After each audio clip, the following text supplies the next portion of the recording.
Assalamualaikum warahmatullahi wabarakatuh. Selamat pagi. Waalaikumsalam. Selamat pagi Mbak Dinda. Bagaimana kabarnya, Bu? Alhamdulillah baik. Ini masih di kelas. Cuman kebetulan anak-anak lagi sholat duha, jadi bisalah kondusif. Nanti kalau ada suara ribut di luar, nanti tuh ada rapat, soalnya mohon dimaklumi ya. Oke, siap, Bu. Ya, soalnya ada rapat wali murid, pengambilan rapot sisipan. Oh iya, Oke. Terima kasih banyak ya Ibu Dwi Ratna Sinta atas waktunya yang telah bersedia untuk membantu saya menyelesaikan tugas saya. Oke, Ibu Dwi Ratna Sinta. Kali ini tujuan saya menghubungi Ibu Dwi Ratna Sinta adalah untuk mewawancarai Ibu Dwi Ratna Sinta perihal pengimplementasian Pancasila di sekolah dasar. Oke, biar nggak ribet nama saya kepanjangan, panggil Bu Ratna aja Mbak Dinda. Siap. Saya biasa dipanggil Bu Ratna, nggak apa-apa. Sebelumnya mohon maaf, apakah saya mau izin untuk pembicaraan kita kali ini saya melakukan perekaman untuk tujuan dokumentasi. Apakah diperbolehkan, Ibu? Oke, silakan, tidak masalah. Ya, mari kita awali dengan perkenalan satu sama lain. Saya akan memperkenalkan diri kepada Ibu Dwi Ratna Sinta dan sebaliknya pulang, ya, Bung. Oke. Pertama-tama perkenalkan, saya Dinda Yukunia. Saya mahasiswi dari Universitas Negeri Surabaya. Saya di sini dari jurusan Pendidikan Guru Sekolah Dasar, Ibu. Di sini saya sedang menuntaskan tugas kompetensi konsep dasar pendidikan kewarganegaraan, yaitu pembahasannya pengimplementasian Pancasila. Sedangkan Ibu Ratna Sinta sendiri, monggo diperkenalkan. Oke, kalau Bu Ratna ini mohon maaf agak batuk Mbak Dinda. Kalau Bu Ratna ini sendiri mengajarnya sehari-hari di SDN Ujung 9 Surabaya, di kawasan Surabaya Utara, sayang. Nah, Bu Ratna ini mengampu atau mendampingi atau mengajar di kelas 5, gitu Mbak Dinda. Oke, Bu. Tanpa lama-lama, mari kita langsung saja Bu, ke intinya. Oke, siap, betul. Oke, begini Bu Dwi Ratna Sinta. Pertama-tama, tentunya nilai-nilai Pancasila itu kan harusnya dijadikan sebuah kebiasaan ya Ibu ya, habits untuk betul. Iya. Ibu, Pancasila sendiri itu kan berdasarkan sejarah gitu. Tentunya anak-anak SD itu kan kalau belajar itu kan harusnya melihat yang real gitu gitu. Lah, betul. Sedangkan sejarah ini kan cerita masa lalu. Pertama-tama saya ingin tahu ini Bu, bagaimana sih Bu Dwi Ratna Sinta memperkenalkan Pancasila sendiri kepada siswa-siswi Bu Ratna? Begitu. Oke, jadi ini urut ini ya. Pertama bagaimana memperkenalkan dulu nih ceritanya ya, baru setelah itu pengimplementasiannya ya. Oke. Pernyataannya Mbak Dinda tadi itu saya setuju. Anak kecil itu selalu harus apa ya? Learning by doing. Kalau nggak ngelihat mereka tuh apa gitu. Terus apalagi sesuatu yang abstrak itu sama sekali mereka kayak ting tung gitu. Nah, beda dengan kalau sudah SMA sama mahasiswa ya. Nah, di sini ada satu apa ya? Ada satu celah yang sebenarnya itu bisa dimasuki oleh semua guru SD. Yang mana anak-anak seusia SD, anak-anak SD itu masih sangat menyukai yang namanya dongeng. Oh. didongengi Mbak Dinda. Iya, jadi ini kebetulan memang saya tahun lalu itu pegang kelas 3, sekarang kan kelas 5. Di kelas 3 itu sudah ada materi Pancasila. Lah, anak-anak tuh kan taunya Pancasila, satu ketuhanan yang Maha Esa, kan begitu ya, dan seterusnya. Mereka kan nggak tahu Pancasila tuh disusunnya tuh kayak apa, prosesnya seperti apa, apalagi yang menyangkut BPUPKI, PPKI dan sebagainya ya kan.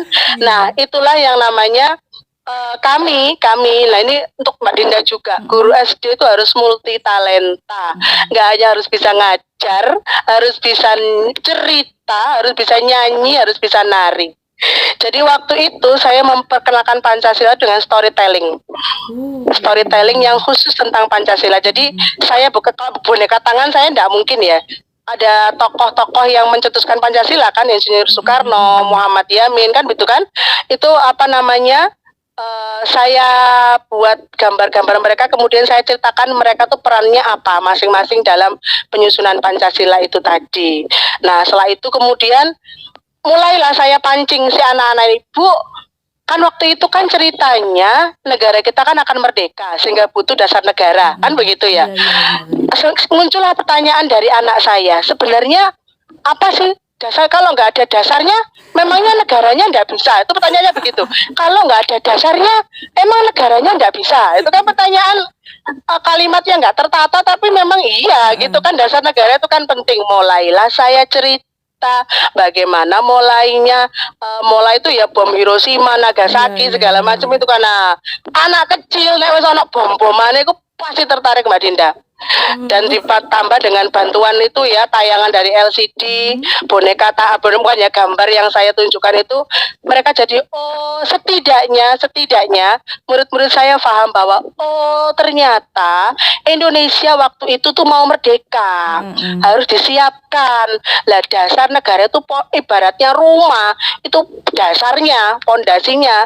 Kalau nggak ada pondasinya ambruk, maka dibuatlah yang namanya Pancasila. Yang nyusun Pancasila tuh ini lah begitu. Saya ngajarkan hanya perkenalan Pancasila itu saya sampai butuh waktu 6 jam pelajaran. Wow. Iya, karena ini anak SD, iya. Nah, memang kami kan ada jadwal Mbak Dinda ya, jadwal harus tanggal sekian harus nyampe ini, prota promes dan sebagainya itu. Tanggal sekian harus nyampe ini. Cuman kami guru kelas, saya kan guru kelas ya. Itu kan paham betul. Ini anak ini materi satu ini kira-kira pahamnya sampai seberapa. Nah, itulah sebagai guru kelas nantinya harus fleksibel. Jadi gitu Mbak Dinda, saya mengenalkan Pancasila pertama dengan cerita, karena anak kecil suka cerita. Wah. Iya itu. Kemudian baru menginjak ke apa sekarang? Implementasi ya sayang ya. Iya, untuk ini mau disambung nggak? Iya, pengimplementasi sangat keras juga ya Bu ya, perjuangan untuk iya, karena balik lagi Mbak, mereka itu adalah anak-anak yang kalau mungkin gini, mas-mas, mbak-mbak mahasiswa Pancasila tuh tergambar langsung, wah dasar negara yang tidak boleh diganti ya nggak sih, termaktub atau terangkum dalam pembukaan UUD 45 alinea keempat kan begitu. Anak-anak saya tuh baru tahu ketika iya Bu, itu di UUD itu yang di upacara. Mereka tuh baru tahu kalau Pancasila itu ternyata ada di alinea keempat. Kalau upacara kan ada pembacaan undang-undang ya. Jadi mereka jadinya sekarang tuh pay attention ketika pembacaan undang-undang dasar itu kan. Mereka jadi jadi begitu. Itu area SD banget Mbak Dinda. Harus bisa dibuktikan. Begitu. Ya wah, hebat sekali Bu. Oke, sekarang selanjutnya kan tadi setelah mengenalkan Pancasila tersebut, sekarang tentang pengimplementasiannya. Tentunya kan harus dibangun dari mulai dasar dulu nih Bu. Dari kegiatan-kegiatan yang kecil dan yang mendasar lah. Jadi apa yang sudah kami lakukan ya, yang fungsinya untuk membiasakan anak-anak ya Mbak Dinda. Kembali lagi saya katakan di sini bahwa kembali lagi anak-anak ini usia mereka itu sesuatu yang simpel, dari simpel ke yang rumit. Kalau sesuatu yang bersifat abstrak kan mereka kurang bisa menangkap. Jadi pembiasaan yang kami lakukan adalah pembiasaan yang langsung applicable, yang bisa mereka lakukan. Nah, ketika mereka melakukan pembiasaan itu kita sisipkan bahwa ini loh nak, nilai Pancasila yang sudah kamu terapkan. Misalnya mengawali dan mengakhiri pembelajaran dengan berdoa bersama. Itu kami kebetulan di sekolah kami kalau berdoa bersama itu disentralkan lewat radio sekolah. Nah, ketika kemudian selesai berdoa kan kami mendampingi di kelas masing-masing ya kalau anak-anak berdoa ya. Lalu radio sekolah lewat apa itu pengeras suara di tiap-tiap kelas.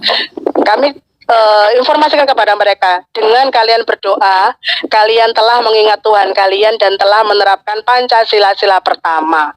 Beriman dan bertakwa kan intinya kan, ketuhanan yang Maha Esa kan intinya beriman dan bertakwa kepada Tuhan. Itu. Kemudian ada kegiatan itu Mbak setiap hari Senin upacara bendera nggih. Di mana dalam upacara bendera itu pasti mereka ada kegiatan pengibaran bendera. Petugasnya anak-anak ini, petugasnya anak-anak.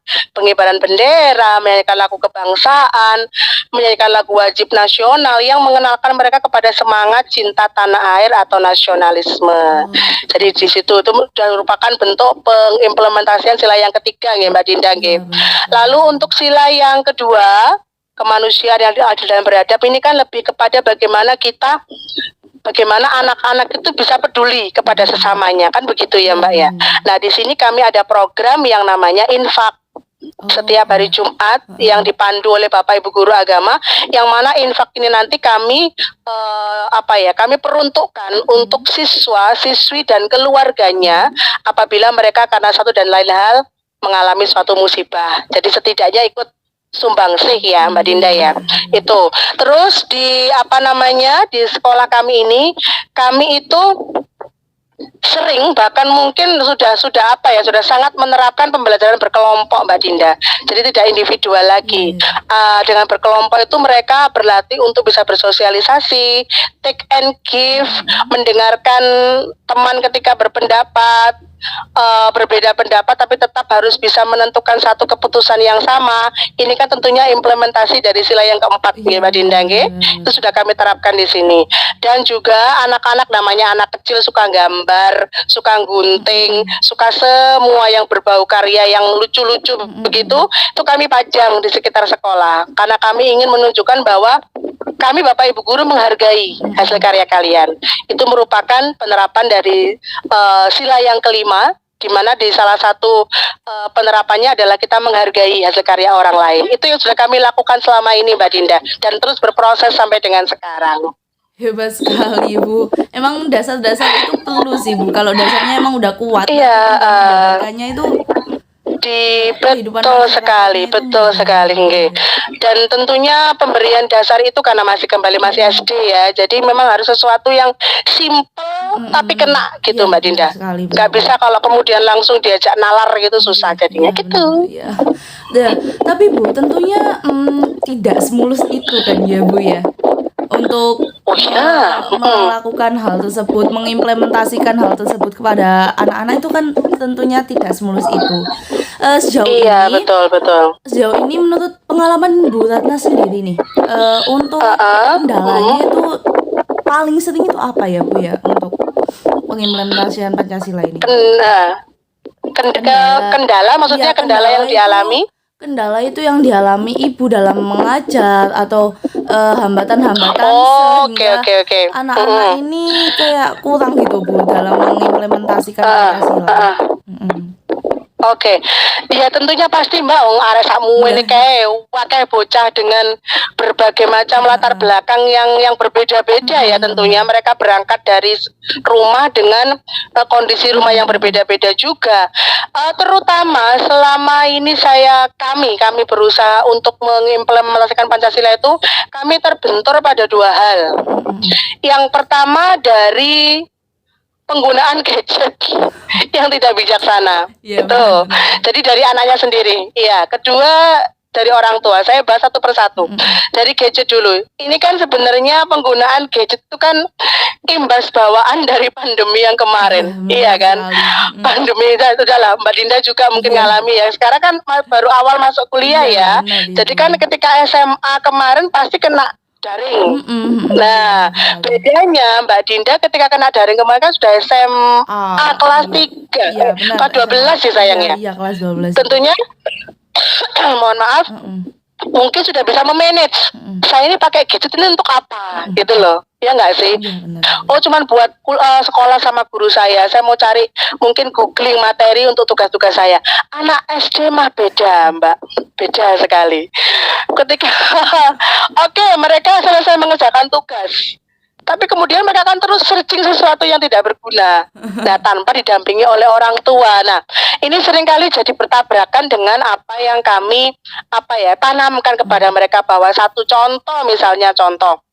Salah satu nilai dalam Pancasila itu kan gunakan waktu sebaik mungkin, ya, Mbak Dinda. Gunakan waktu sebaik mungkin. Ada di sila kelima kalau nggak salah itu. Sayang, kalau kamu sudah belajar, matikan HP-nya, baca bukumu, jangan main HP terus. Tapi itu akan sangat susah dilakukan oleh anak-anak, karena HP bagi mereka itu lebih menyenangkan. Dan ternyata HP sekarang itu bukan HP sekarang ini ya, kan susah ya kita mau filter apa saja yang ada di HP. Iya, kecuali kalau si anak ini buka HP, di belakangnya ada orang tuanya, itu sangat berbeda. Nah, Mbak Dinda tahu ya, saya nggak usah bahas ya. Kadang kita cari apa, keluarnya apa. Iya, benar sekali. Saya pernah, ya kan benar, cari materi tentang hewan mamalia loh. Sudah jelas hewan mamalia. Cuman saya nggak ketik kata hewan depan nih. Yang muncul beda, Mbak, mama yang lainnya. Paham, sorry ya. Nah, saya saja bisa begitu, berarti ternyata anak-anak didik saya pun seperti itu. Jadi mereka tuh terindikasi, sudah terbukti dan sudah kami tangani. Mereka tuh mengaku melalui penyelidikan yang ketat ya, penyelidikan yang kontinu, bahwa sudah 60%, 55% lah siswa didik kami itu sudah melihat konten-konten yang tidak seharusnya dilihat. Tuh. Nah, padahal itu kan mana ada Pancasila yang mengajarkan, lihatlah kok, maaf ya, lihatlah manusia tidak pakai baju. Ada tak seperti itu? Nggak ada kan? Kemudian konten-konten yang aneh-aneh itu loh, Mbak. Itu ya. Itu adalah PR kami sampai dengan sekarang, karena ternyata anak-anak itu susah sekali untuk dilepaskan dari HP-nya, susah sekali. Sampai pernah minggat gara-gara ada kasus orang tuanya kami panggil, kami ada dialog, orang tuanya mungkin mengingatkan agak sedikit keras kepada putra-putrinya. Minggat bocah. Kami Bapak Ibu guru sampai ikut mencari ke rumah neneknya.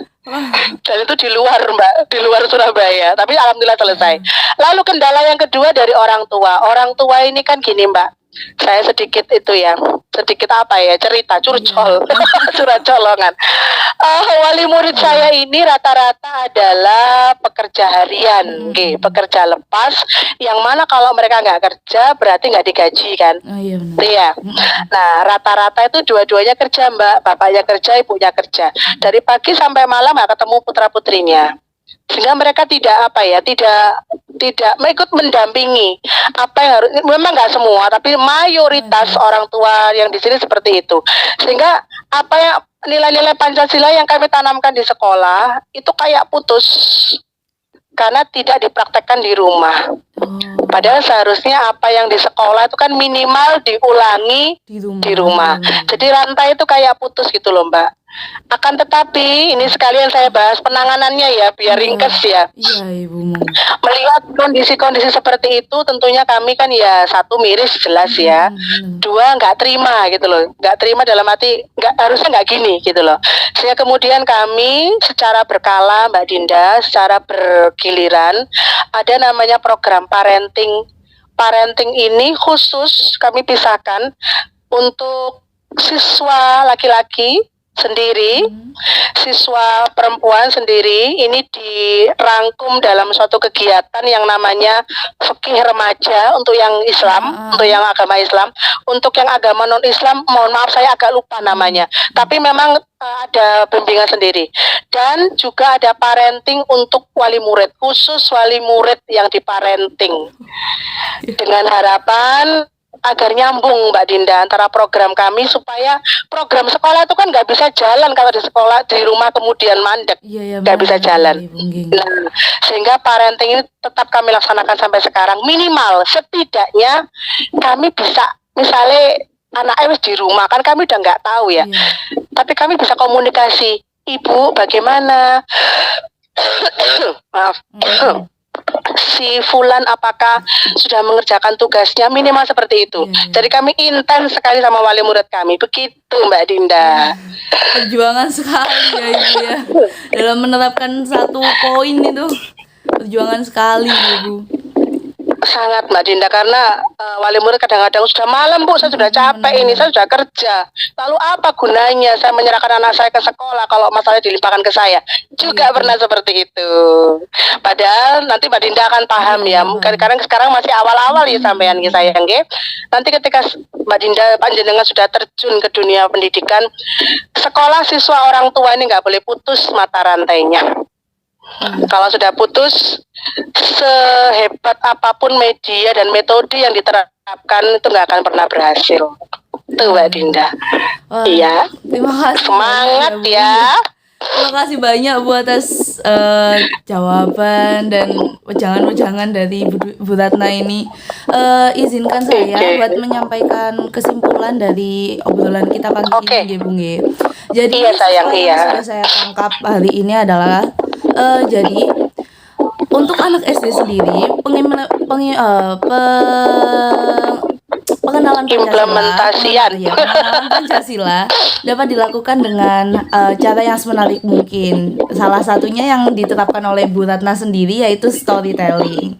Selanjutnya, ketika mengimplementasikan Pancasila kepada anak sekolah dasar, hendaknya dilakukan dari hal-hal yang mendasar dan mengenakan Bu ya.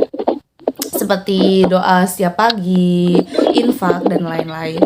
Dan tentunya yang terakhir adalah peran orang tua, guru, dan murid itu sendiri sangat berpengaruh kepada bagaimana berhasilnya fondasi yang dibangun dari guru-guru di SD ini untuk implementasian Pancasila itu sendiri.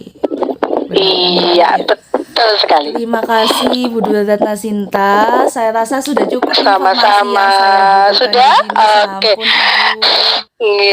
Semoga bermanfaat Mbak Dinda. Semangat. Terima kasih nggih Bu. Baik, saya akhiri nggih. Ya, sama-sama. Assalamualaikum warahmatullahi wabarakatuh. Waalaikumsalam warahmatullahi wabarakatuh.